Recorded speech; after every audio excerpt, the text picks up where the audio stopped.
Halo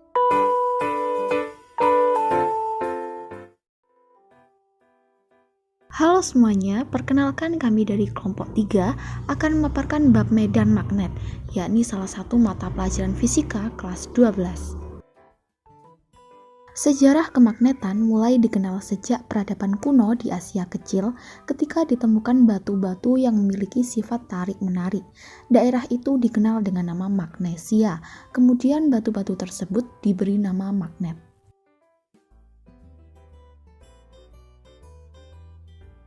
Ujung-ujung magnet disebut kutub magnet. Setiap magnet selalu memiliki dua kutub, yakni kutub selatan S atau South dan kutub utara U atau North. Jika sebuah magnet dipotong-potong menjadi beberapa bagian yang lebih pendek, setiap potongan magnet tetap memiliki dua kutub, selatan dan utara. Magnet elementer merupakan magnet-magnet kecil yang menyusun sebuah magnet besar. Pada besi atau baja, magnet elementer ini tersusun beraturan, sedangkan pada besi atau baja bukan magnet, magnet elementernya arahnya tidak beraturan atau acak. Cara membuat magnet ada 3, yakni yang pertama digosok, yang kedua dialiri arus listrik, yang ketiga dengan cara induksi.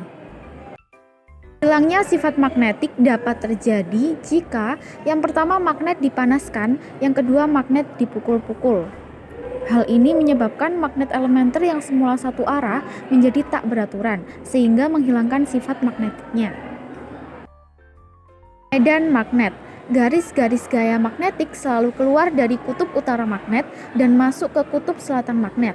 Maka, jika kedua kutub sejenis akan saling menjauhi atau tolak-menolak, sedangkan kedua kutub berbeda akan saling tarik-menarik.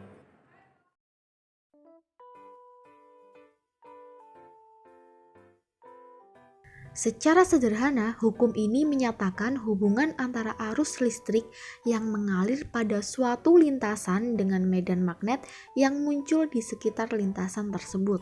Biot-Savart dalam eksperimennya menyatakan bahwa besarnya kuat medan magnet di suatu titik yang dipengaruhi oleh kawat penghantar dan dialiri arus listrik adalah yang pertama, berbanding lurus dengan kuat arus listrik, dan yang kedua, berbanding lurus dengan panjang kawat, ketiga, berbanding lurus dengan kuadrat jarak antara titik ke kawat penghantar, dan yang keempat, berbanding lurus dengan sinus sudut apit antara arah arus dan garis hubung antara titik ke kawat penghantar, sehingga bisa ditulis dengan rumus seperti berikut.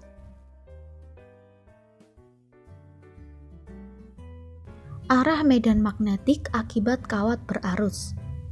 Arah medan magnetik yang disebabkan kawat berarus listrik dapat ditentukan dengan menggunakan kaidah tangan kanan dan kaidah putar skrup.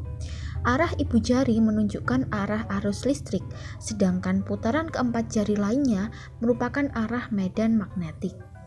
Masuk kepada induksi magnetik di sekitar penghantar lurus berarus. Besar induksi magnetik B yang ditimbulkan oleh penghantar lurus berarus I di suatu tempat yang jaraknya A dari suatu penghantar lurus berarus adalah dapat dituliskan dengan rumus berikut.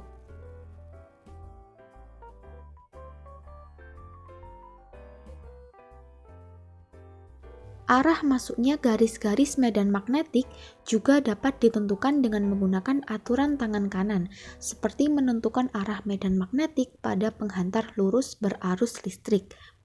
Ibu jari mengarah ke arah yang sama dengan arah arus. Keempat jari lainnya menunjukkan arah masuknya garis-garis medan magnetik.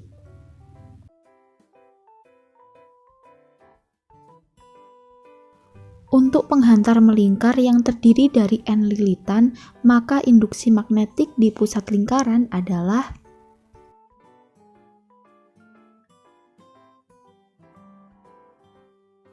penghantar melingkar memiliki keliling I sama dengan 2pi dikali A, sehingga besar induksi magnetik di titik P adalah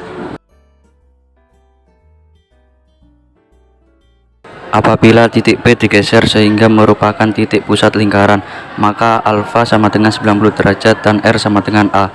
Induksi magnetik di pusat lingkaran menjadi Kumparan atau solenoida adalah kumparan kawat penghantar dengan ukuran panjang jauh lebih besar daripada garis tengahnya.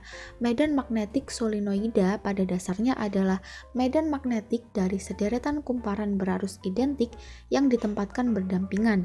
Di dalam solenoida, garis-garis medan hampir sejajar dengan sumbunya dan berjarak rapat. Ini berarti garis-garis medan magnetiknya sangat kuat.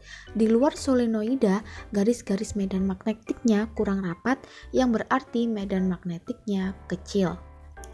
Kutub kumparan solenoida dapat ditentukan dengan aturan tangan kanan juga.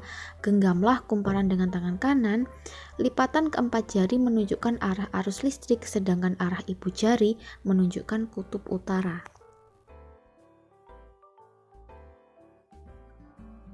Besar induksi magnetik di pusat solenoida dirumuskan sebagai berikut. Sedangkan induksi magnetik di ujung solenoida dirumuskan sebagai berikut. Induksi magnetik di pusat toroida dapat dituliskan sebagai berikut. Dengan N sama dengan jumlah lilitan toroida, R besar sama dengan jari-jari efektif atau M, B sama dengan induksi magnetik di pusat toroida atau WB per M kuadrat. Sekian dari kelompok kami dan terima kasih.